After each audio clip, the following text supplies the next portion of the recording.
I'm Surabhi. I'm the lead psychotherapist for hematology, stem cell transplant, and cellular therapies at King's College Hospital in London. And I'm going to share with you some thoughts on coping with the diagnosis of MDS and the uncertainty that comes with that, whether you're on treatment currently or whether you're not on treatment. Um,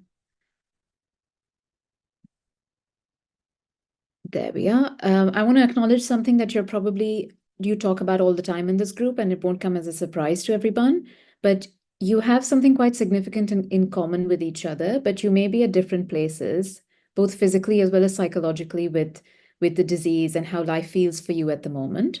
And so I'm going to share ideas that will appeal to a broad range of patients, which means that some of what I say might not be relevant to your specific individual situation. So in whatever I say, take what's helpful and leave what isn't. There's absolutely no requirement for anyone to go away from this remembering every single strategy or piece of advice that I share. Um, how someone copes with the diagnosis of MDS depends very much on whether you're transfusion dependent or independent, whether you're on active monitoring or whether you're on treatment, whether you've undergone or are about to undergo intensive treatments like conditioning regimes for stem cell transplants, or indeed inpatient chemotherapy or high intensity treatment for AML. And so all of this will influence how somebody feels and what's perfectly normal and understandable for different people. What I want to say to everybody, though, is that distress in the form of worry, stress, anxiety are all normal, even if you've had the diagnosis for a while. It's possible there'll be an increase in distress just at some key points, like before you have a bone marrow biopsy or while you're waiting for results of a blood test. It's quite normal if in general life you don't feel anxious or worried, but just the night before you're going in for a consultation, the nerves come up again. That's completely normal and understandable, and it doesn't mean you're not coping with the condition you have. Distress can also take the form of low mood, or it can be more anxiety or fear about the future.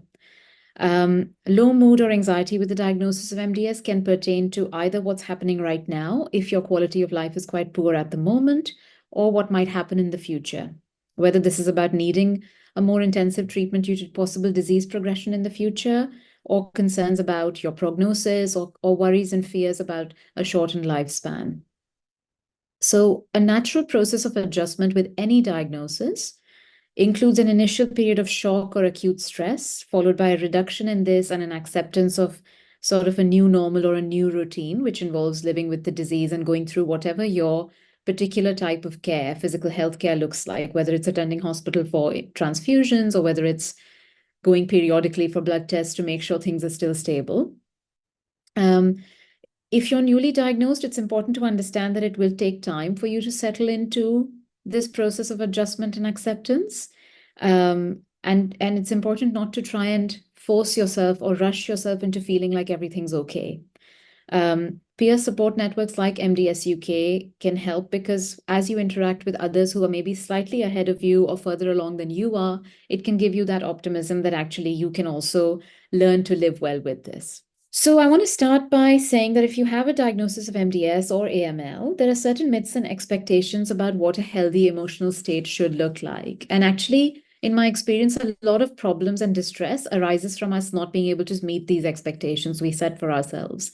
Some of these myths and false expectations are that I should just be grateful or happy if I'm currently okay, that I need to be positive or strong all the time, that I should simply be able to move forward in my life with my goals or aspirations, that I'm somehow being negative by worrying about things getting worse, or that such fears are abnormal or irrational because, quote unquote, there's no reason to feel like this, or that I need to get rid of these feelings in order to live my life.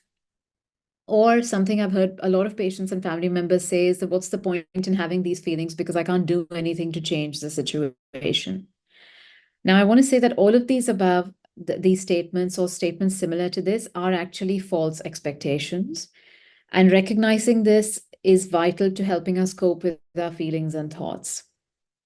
This can promote an acceptance. Now, what acceptance means to me in this context is recognizing that you may not be able to forget about the possibility of disease progression or needing treatment in the future, but it's possible to learn to live the best version of your life as it's available to you right now, while also acknowledging that your fears and worries and anxieties are completely normal and have space in your world. that you don't have to deny those feelings in order to actually also be feeling like you're coping quite well.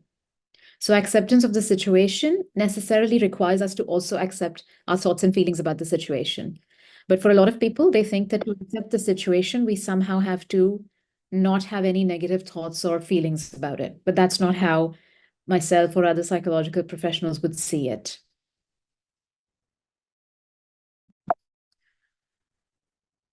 I'll touch on a few perspectives that can help with coping with uncertainty or with emotional distress in general. Um, I don't know. I mean, I can't do a show of hands at the moment, but just a question to ask yourselves is whether you're familiar with the idea of self-compassion. Now, self-compassion, put simply, is just having a sense of our own suffering, being able to empathize with our own suffering, and wanting us to not feel to suffer so much. Just as compassion towards other people is having an empathy towards their suffering, self-compassion is that light turned inwards. It's having that kindness for ourselves and that sensitivity to the fact that we are also a person who is in pain. Whenever you experience a moment of distress, it actually doesn't matter what the source of that distress is. Try and ask yourself, what would I say to a loved one, somebody I really cared about, if they were in exactly this situation, having exactly the same thoughts that I am? What would I say to them? The reason this is a useful technique is because we are all kinder to other people than we are to ourselves. And asking ourselves this question can help us access that kind and compassionate voice. Asking yourself this will then help you get in touch with what you need to hear as a human being experiencing this distress at this time. And then once you've recognized what that is I would say, and this might sound like strange advice to some people because we're not used to talking to ourselves, but I would encourage you to try and repeat that to yourself in a kind and loving and gentle tone. For example, if you're experiencing worries and fears about what having a stem cell transplant will be like, and it's causing you to feel upset, often we go straight to telling ourselves, well, you've just got to get on with it. We take quite a critical voice towards our feelings.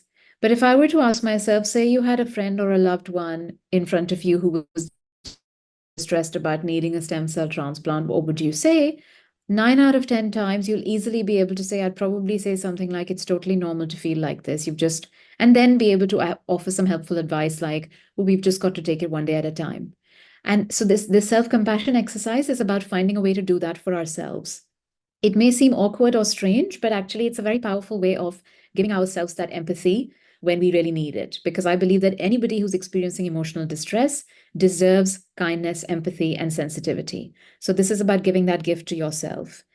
It's not going to make the strong emotion you're feeling go away, but it is going to soften its hard edges a little bit.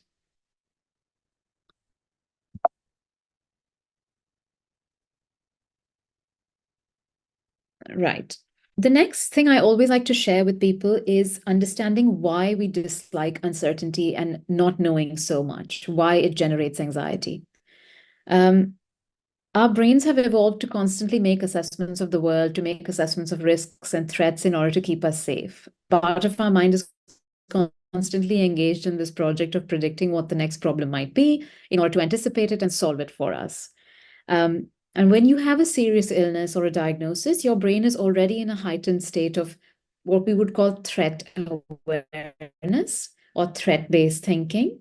And so it's going to be working extra hard to prevent further changes and further threats.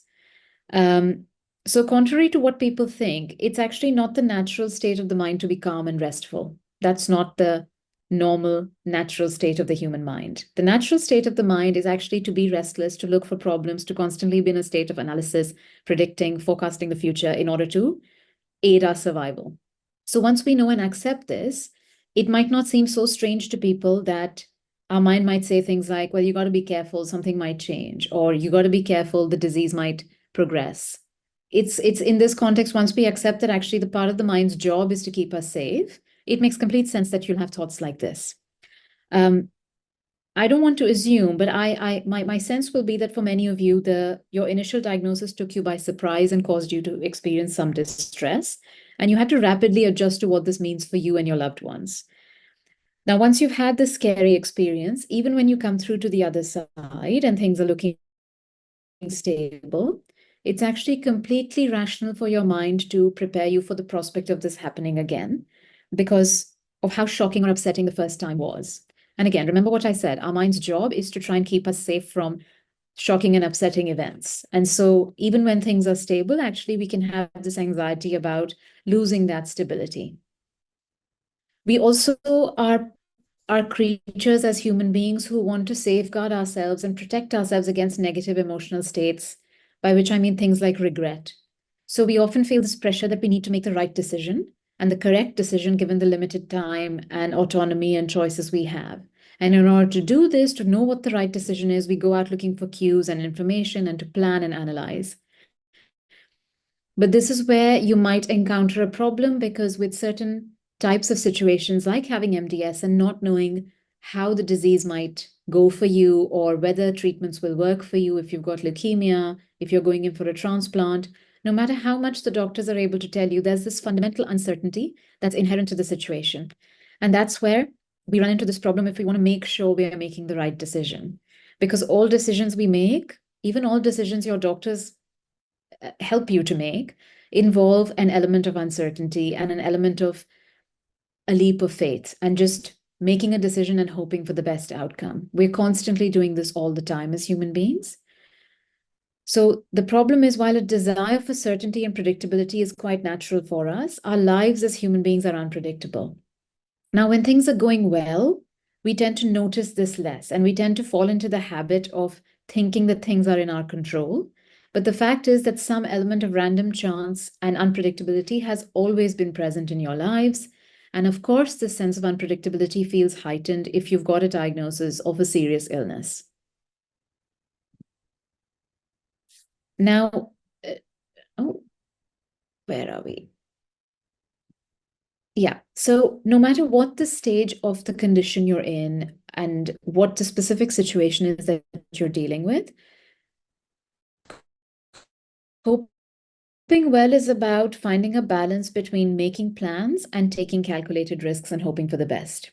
For most people, an adjustment to a diagnosis is about having good information and good facts. That's why you have meetings like this and you invite experts, hematologists, nurses, etc., to come and give you the best available information that science can offer us at the moment. But everyone's different in terms of also how much they want to know. Some people want to get into the detail of disease treatments, want to know what's down the road if needed. Others don't want to know too much. And neither is right or wrong. It's just a personal preference on how much information feels enough for you. And so actually having the right amount of information is fundamental to anybody's coping. So I'd invite you to remember that as a bedrock on the basis of which other mental health coping strategies can be built.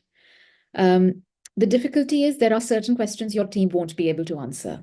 This is about not being able to give anybody an absolute guarantee of an outcome that's favorable to you. And this is where coping with something like this is ultimately about coping with uncertainty and the unknown. The other thing to remember and bear in mind is that our minds can time travel. In fact, they're very good at time traveling into the past or the future, but we can only influence events in our present. So when it comes to big questions about what could happen, often in a state of anxiety, we ask a lot of questions. The mind generates a lot of questions.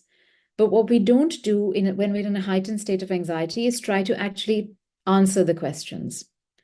Being willing to confront the question in your mind, even if it's a difficult one or a fearful one, can help ultimately make you feel more in control. For example, if you're having the thought, what if I plan a short break away and I get sick while I'm there? If you just ask this question and leave it hanging in the air without attempting to answer it, you're actually going to make yourself feel more anxious. Whereas try and ask yourself, okay, what would I do if I was away somewhere and I experienced some distress or some physical symptom and I needed to come back or I needed to contact my hospital? It'll help you access that solution focused part of your mind and help you see that actually you can generate an answer to this question. If it's a future question or a worry, ask yourself, is there anything I can do about it right now or tomorrow or next week? Because remember, our sphere of actual influence is only in the here and now. We can't actually problem solve something that hasn't happened. So ask yourself, is there anything I can do in the present to prepare for the thing I'm worried about in the future? And if there is, you should absolutely consider doing it or set an intention or a plan to do it. Looking ahead and planning to the extent you can is helpful. It makes us feel more in control. Sometimes it's also actually about looking ahead and planning for things that might be quite distressing or upsetting to think about. And here I want to mention things like making a will or getting your finances in order, because this can be something people worry about but struggle to act on. But generally, after we've planned to the extent it's possible to plan, it's okay to step into the unknown hoping for the best. Because as human beings, you've had to do this throughout your whole life, whether you realized it or not. This type of acting as if it'll all be fine is something that we have to do as human beings, whether we have a serious health condition or we don't. And we do it all the time without realizing it. If you're worried about uncertainty about side effects, when and how you might feel better again, or indeed how bad your side effects might be if you're approaching or thinking about high intensity treatments, advice from your medical team, again, is a vital aspect of that. They can give you some guidance about what you can expect and how long you can expect these things to last. It might also help to reframe a negative conclusion. So, for example, if you're thinking things are never going to be good for me again, it might be helpful to sort of soften that into a slightly more balanced view of, well, nobody can guarantee or give me a time frame of when things will be better, but things might get better for me, or I might adjust to what's happening. We have to wait and see. Doing this, softening these types of beliefs gives us that psychological room in order to cope better with the situation in the here and now. And finally, if you're suffering and you're feeling sad about your quality of life, which is impaired by side effects in some way, or by treatments or transfusions, regular hospital appointments, go back to what I said earlier about self-compassion. Your suffering in that context, your frustrations about that are all understandable, and giving yourself to happen in order for you to move through those feelings rather than try to push them away. It can feel difficult once you've got a diagnosis of MDS or leukemia to go back to the sense of innocence about life. And I deeply empathize with all of you who feel like you've lost that, I guess, innocence that you might have had before of a world where nothing was seriously wrong with you or people you love. Part of living with fear of disease progression or uncertainty post-treatment is about, like I said, learning to prepare for what you can prepare for. If you're able to think about a future worry and make plans to deal with it, by all means, you should. But after that, it's also about believing in your own ability to cope with situations and adapt to situations.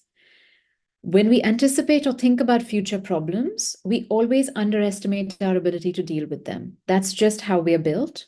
If somebody were to tell me 1 year from now, X, Y, or Z will happen to you, I'll immediately go into a state of anxiety and say, well, I couldn't possibly deal with that.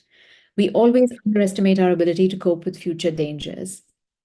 However, life often puts us in situations where we have to find our feet all of a sudden without prior notice. And I believe all of you to some degree are in that situation already. I believe every one of you on this call has already risen to a challenge that came your way unexpectedly.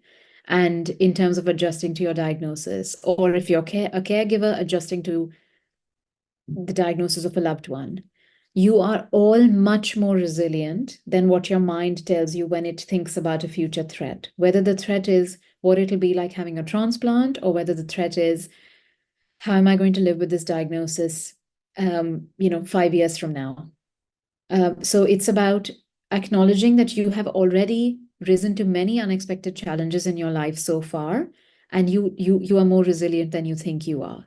Knowing this about ourselves and acknowledging this about ourselves can give us that inner self-belief and confidence.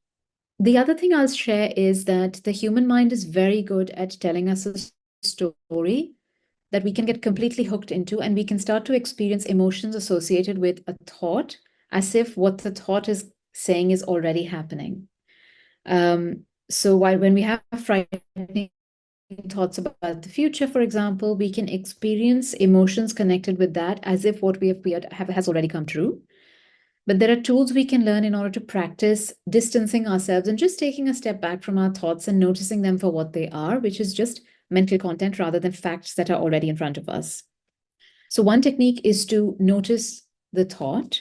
For example, if the thought is, I might get sicker at some point, you might try and say to yourself, I'm having the thought that I might get sicker at some point.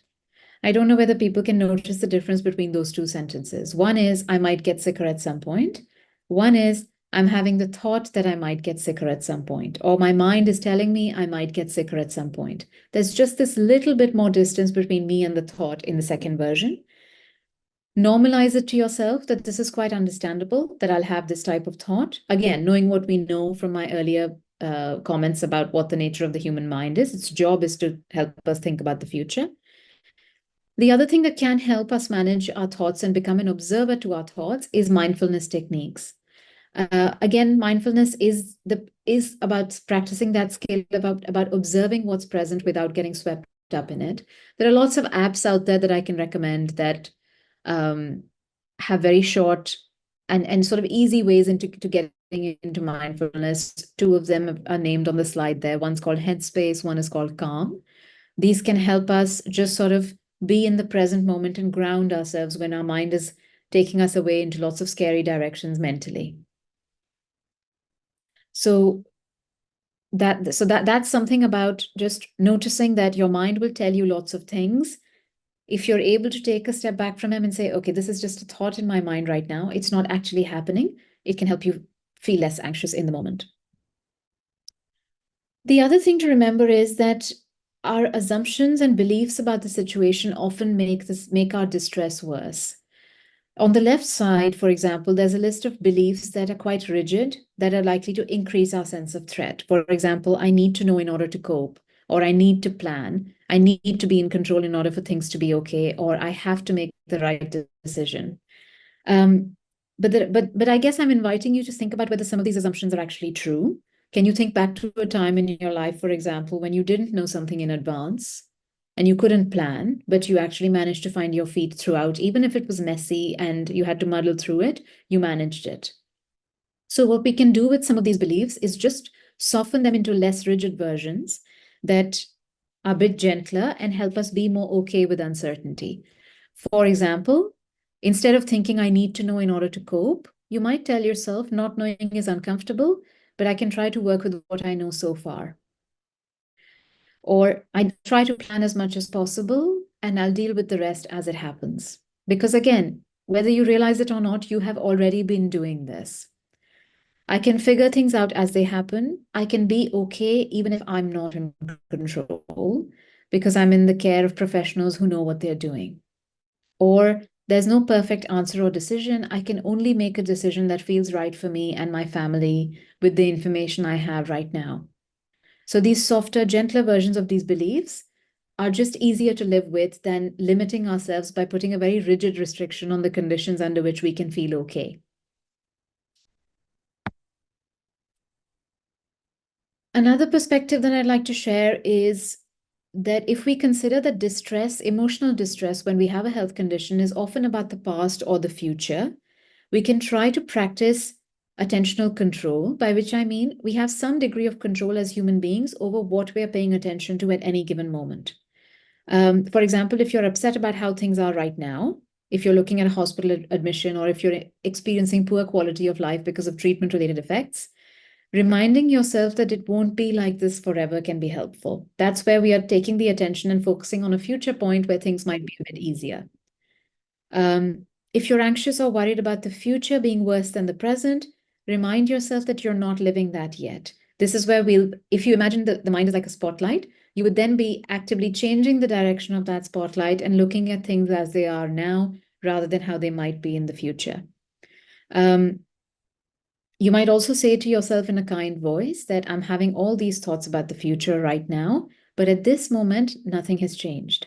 Often, an example I like to share with patients is that if you've got a weekend where you're at home with the family and your quality of life is reasonably okay, and you're looking ahead at having to come into hospital on Monday or having to come in for an admission, sometimes your mind can make you live the Monday before you're living it.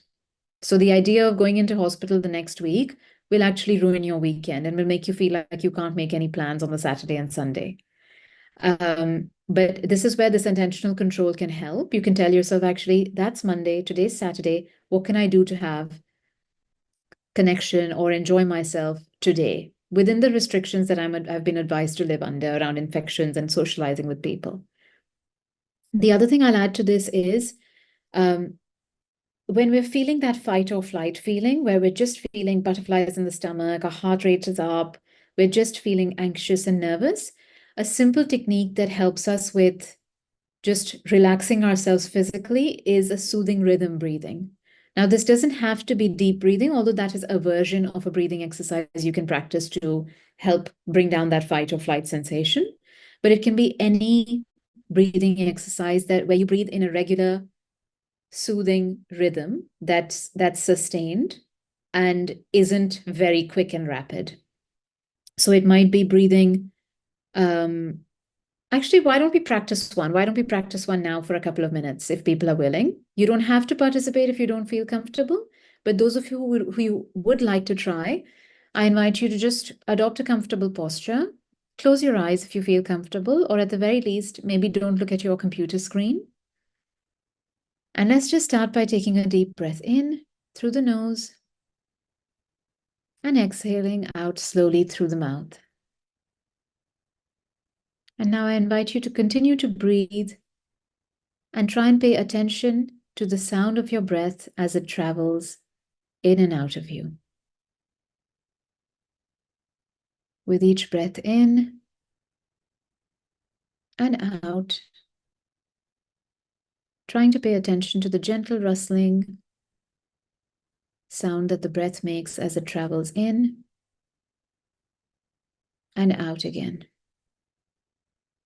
Knowing that in this moment, there's nothing for you to do other than be here now, just breathing and trying to pay attention to how that breath feels. Try not to force a particular pattern of breathing. As long as it's comfortable and not rapid, it's fine. Right now, there's nothing on the to-do list. You simply have to breathe in and out. In and out. Knowing that doing this is relaxing your body and relaxing your mind. Paying attention to how the body changes as the breath travels in and out. The gentle rise and fall of your shoulders or your chest. As you sit here now, just observing your breath with no agenda, nothing on the to-do list. I invite you to conjure up the image in your mind of standing on a beach, looking at the sand, standing at the water's edge. And I'd like you to imagine that with each breath in, a wave comes forward and gently touches your feet. And as you breathe out, the wave recedes.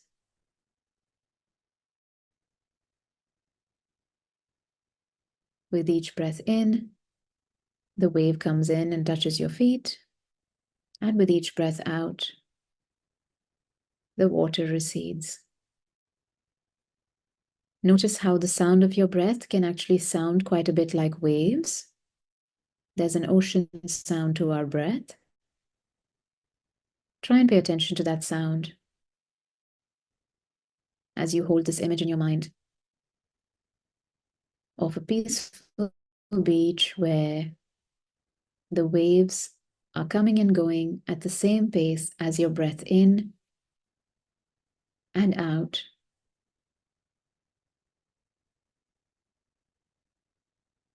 You're doing absolutely the right thing by simply being here now, soothing your body and mind with this breath and noticing the breath as best you can.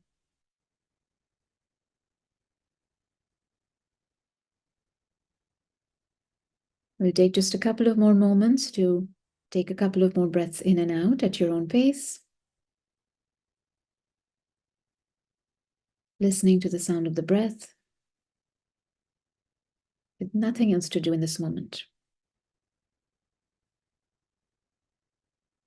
Whenever you're ready, You can gently and softly open your eyes and take in your surroundings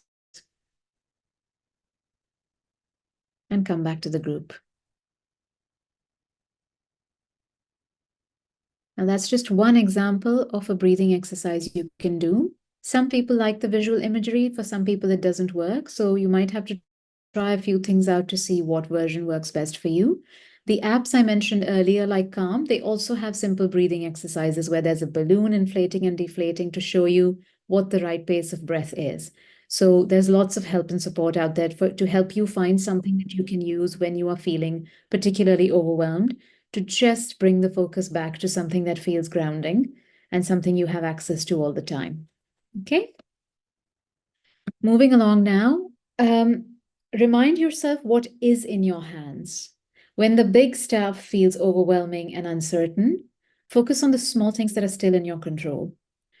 Patients and loved ones experience so much powerlessness and loss of control over the course of the diagnosis and treatment that it can be helpful to remind yourself that big questions like survival, disease progression, relapse might not be in your hands, but there might be small things that are. Ask yourselves, what can I influence right now? I don't know the answer to the big question, but what are the things I do know? What do I know now? What do I have now? How can I honor and invest in this? It can even be small things like what you're having for dinner or where you might go for a small walk that evening. Nothing is too small to focus on when the big questions feel difficult. This gives us something quite clear to hold on to that feels quite certain. It might be as simple as, what do I know now? I know that I have a family who loves me, or I know that I have a team that looks after me, or I know that today I don't have to go into hospital. So it's just about finding those things that are certain. It's about giving yourself, it's almost like building yourself a little bit of firm ground to stand on when things feel overwhelming in terms of the big picture. It's also helpful to have a sense of stability or predictability or routine if your health permits you to have that right now. It can be helpful to introduce something that you do regularly, which is a soothing practice, or it gives you a small sense of achievement. It could be taking up a hobby. It could be just doing a little bit of exercise if you physically are able to do that. Just maintaining some sense of routine or predictability can really help us out as human beings. Because this is, that the big stuff is really important, but the brick and mortar of your day-to-day life is what you're doing from one moment, 1 hour to the next. Just before I finish, I'm going to signpost people to where to get help. Now, obviously, if you're having a transplant at a center like King's, most transplant centers have embedded psychological therapy support available, which you'd be welcome to access. You can also, everybody can look at NHS talking therapies in your areas. I know that the people on this call might be from all over the country, actually. And so if you just put in your borough, the borough you live in, and NHS talking therapies, you can actually self-refer now. It used to be that you had to go via your GP, but most talking therapy services, patients can actually self-refer. And actually, many NHS talking therapies are now building specific pathways for people with long-term health conditions. So there's a specialism that's being developed within NHS talking therapies in different boroughs to help people cope specifically around conditions like cancers or any other long-term health conditions. Look at charities in your area. There are lots of voluntary sector organizations that provide excellent and low cost or free counseling or psychological therapy. Two of the obvious ones are charities like Macmillan or Maggie's. And there might be many others in your local areas. What I will also say, though, is that not everybody with a diagnosis of MDS or AML needs to see a specialist psychologist or psychotherapist. You will have your own coping resources to draw on. For a lot of people, speaking to friends or family is enough. Peer support networks like MDS UK are absolutely vital. Even if you are seeing a therapist, actually peer support is a vital aspect of it, because there's nothing quite like meeting other people who have had to adjust to or have dealt with and can share their personal stories of having been through things that you're either thinking about or about to undergo. Support from others in a similar position really is often all somebody needs in order to cope.